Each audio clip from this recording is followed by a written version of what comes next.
100కు పైగా దీర్ఘకాలిక సమస్యలకు ఎటువంటి ఆపరేషన్ దుష్ప్రభావాలు లేకుండా హోమియోపతి చికిత్స.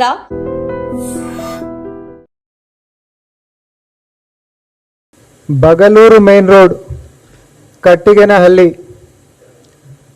Narcotics control bureau zonal office, ఇది కర్ణాటక బెంగళూరులో ఉంటుంది. దాంట్లో కేటీఆర్ గారిని లోపలికి పంపించేటటువంటి వ్యూహం మొదలైంది.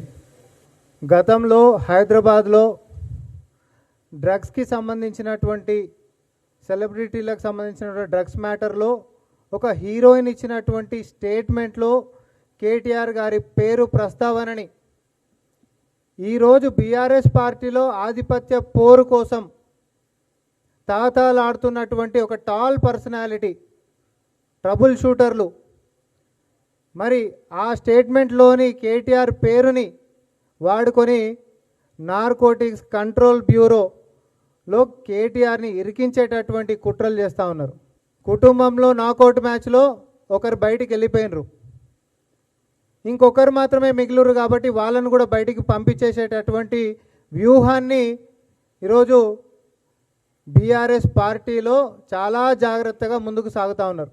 అప్పటి కేసులో ఆ స్టేట్మెంట్లో ఉంటున్నటువంటి పేరుతోటి ఎప్పటికైనా భవిష్యత్తులో ఇరకాటంలో పెట్టొచ్చు అనేటటువంటి దురుద్దేశంతో తద్వారా రాజకీయ లబ్ధి పొంది ఆ పార్టీలో ఆధిపత్యానికి వచ్చి పార్టీ పగ్గాలు చేతబట్టాలనేటటువంటిది నెక్స్ట్ కాంపిటేటర్ అయినటువంటి టాల్ పర్సనాలిటీకి మాత్రమే ఉంటుంది. కాబట్టి ఈ కుట్రల పాపం ప్రపంచానికి తెలియకుండా చేస్తామని చెప్పి అనుకుంటున్నట్టు, కానీ దురదృష్టవశాత్తు అన్ని విషయాలు బయటకు వస్తూనే ఉంటాయి.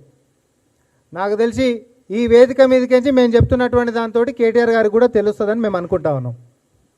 వాళ్ళకు ఉంటున్నటువంటి అంతర్గత పోరుతోటి రేపొద్దున ఎప్పటికైనా కేటీఆర్ అనేటటువంటి వాడే పార్టీ పగ్గాలు చేతబడతాడు. అది జరగొద్దు అని అంటే కేటీఆర్ని గట్టిగా ఇరికించేటటువంటి ఒక వ్యవహారం ఉండాలి. కాబట్టి narcotics control bureau zonal office బెంగళూరులో ఉంటున్నటువంటి దాని దగ్గర వ్యూహం పన్నుతున్నది ఎవరు అనేటటువంటిది భవిష్యత్తులో మీరు అందరూ కూడా చూస్తారు. ఇది ప్రజల ముందు మేము పెట్టదలుచుకున్నాం.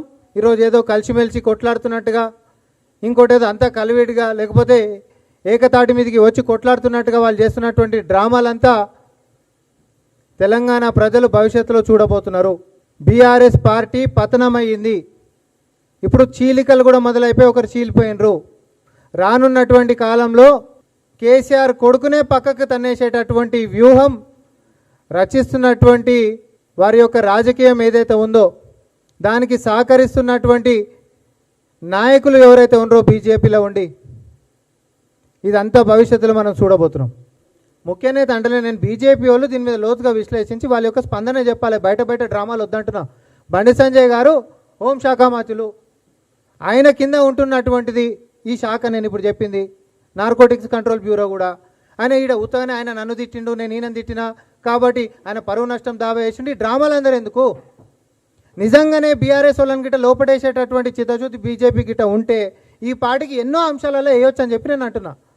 అయితే అంశం ఎటు లేదు, వాళ్ళిద్దరు కలిసిరు కాబట్టి అది జరుగుతలేదు అనుకోవచ్చు. కానీ కుటుంబ సభ్యులు ఈరోజు పార్టీల ఆధిపత్యం కోసం ఏదైతే కొట్లాట నడుస్తూ ఉందో వాళ్ళు ఈ యొక్క దాన్ని అవకాశంగా తీసుకొని రేపు పొద్దున కేటీఆర్ని ఇరకాటంలో పెట్టేటటువంటి ప్రయత్నము, వ్యూహము చాలా ముమ్మరంగా ముందుకు పోతా ఉన్నారని చెప్తా ఉన్నా. దీని ద్వారా ప్రజలకు మేము చెప్పదలుచుకుంది ఒకటే, ఆ పార్టీ ఇక నిలబడదు.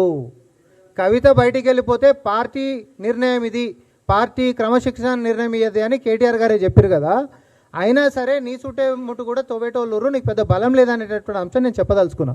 బీఆర్ఎస్ పార్టీకే బలం లేదనేటటువంటి అంశం నేను చెప్పదలుచుకున్నా.